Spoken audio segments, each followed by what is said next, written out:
হাইকোর্টের নির্দেশে কন্টাই কার্ড ব্যাংকের ভোট হচ্ছে। শনিবার বেলার দিকে পূর্ব মেদিনীপুর জেলার কাঁথি সমবায় ব্যাংকের বিভিন্ন জায়গায় ভোট কেন্দ্রের পাশাপাশি এগরার কুদিতে রাশন হাই স্কুলের ভোট কেন্দ্রের সামনে তৃণমূল ও বিজেপির মধ্যে দফায় দফায় সংঘর্ষ বাধে, কার্যত রণক্ষেত্রের আকার ধারণ করে। জেঠথানের তৃণমূল নেতা আইয়ুব খানের নেতৃত্বে বিজেপি কর্মী ও সমর্থকদের মারধর করার অভিযোগ ওঠে। পাল্টা তৃণমূল নেতা আইয়ুব খানকেও মারধর করে বিজেপি। তৃণমূল ও বিজেপি যুযুধান দুই দলের বেশ কয়েকজন আহত হয়। পাশাপাশি এগরা থানার পুলিশের উপরও হামলা চালানো হয়েছে বলে দাবি প্রত্যক্ষদর্শীদের। এই ঘটনায় ব্যাপক উত্তেজনা ছড়িয়েছে, যদিও যাবতীয় অভিযোগ অস্বীকার করেছে তৃণমূল নেতা আইয়ুব খান। তিনি জানিয়েছেন এইরকম কোনো কিছু ঘটনাই ঘটেনি। এগরার তৃণমূল বিধায়ক তরুণ কুমার মাইতি জানিয়েছেন, বিজেপি বেছে বেছে তৃণমূল কর্মীদের ভোটের স্লিপ ছাড়িয়ে নিয়ে ওদের স্লিপ দিচ্ছে, তবে ভোট অবাধ ও শান্তিপূর্ণভাবে হচ্ছে। বিজেপি আমাদের কর্মীদের ওপর হামলা চালাচ্ছে। কিন্তু এ প্রসঙ্গে এগরা এক ব্লকের বিরোধী দলনেতা তাপস কুমার দে জানিয়েছেন, ভোটের নামে প্রহসন হচ্ছে। পুলিশ ও প্রশাসনের সামনে আমাদের কর্মীদের উপরে আক্রমণ করা হচ্ছে। এই ঘটনা খুবই নিন্দনীয়। ভোটে হারার ভয়ে তৃণমূল পরিকল্পিতভাবে আমাদের উপর হামলা করছে। কিন্তু কাঁথি সমবায় ব্যাংকের ভোটে কে জিতবে বা কে হারবে সেটা তো সময়টা বলবে। স্বল্প মূল্যে কিনতে চান পুরাতন হাই কোয়ালিটির ফোন, বা বেশি দামে বিক্রয় করতে চান নিজের পুরনো মোবাইল, কিন্তু কোথায় কিভাবে তা করবেন বুঝতে পারছেন না? এবার চিন্তার ভাঁজ কপাল থেকে সরিয়ে ফেলুন।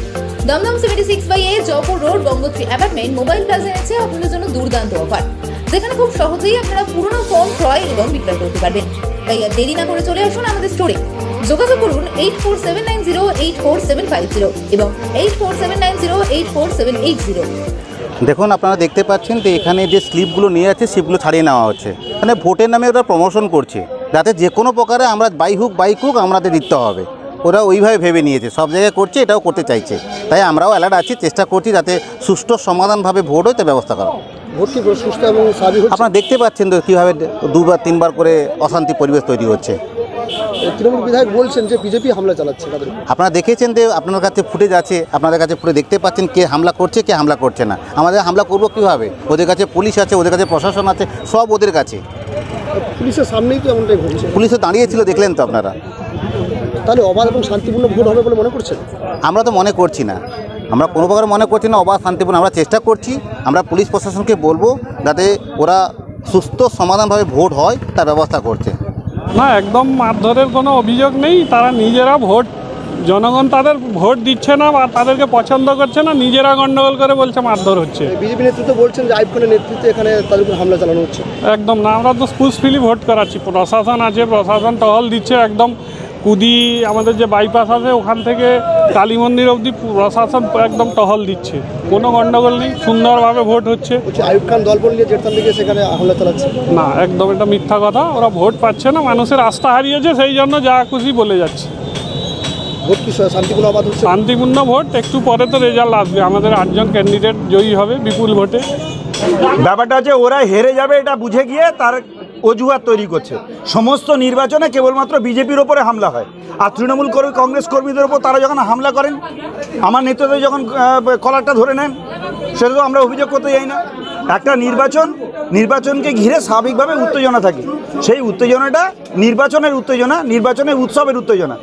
সমস্ত তৃণমূল কংগ্রেস কর্মীরা তারা নির্বাচনে এসেছেন, তারা মাঠে নেমেছেন, তারা প্রচার করেছেন।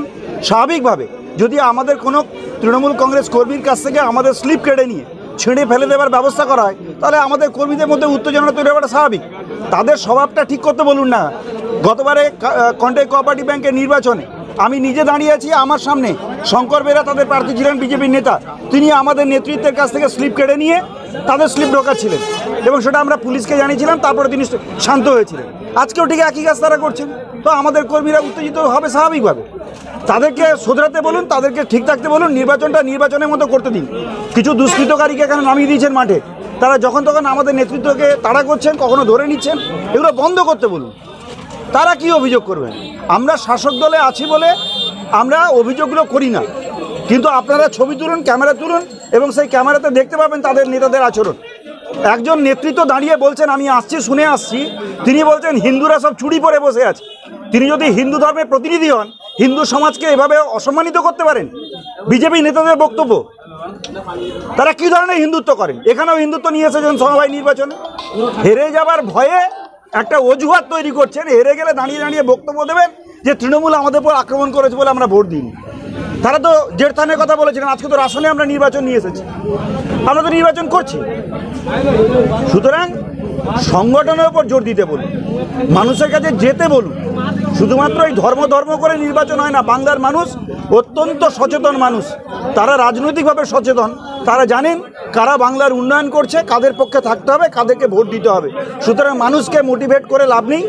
এইভাবে স্লিপ ছেড়ে দিয়ে অন্য স্লিপ পাল্টে দিয়ে ভোটে জিতে যাওয়ার যদি পরিকল্পনা তারা করে থাকেন, তাহলে সেটা তাদের সেই স্বপ্ন তাদের পূরণ হবে না।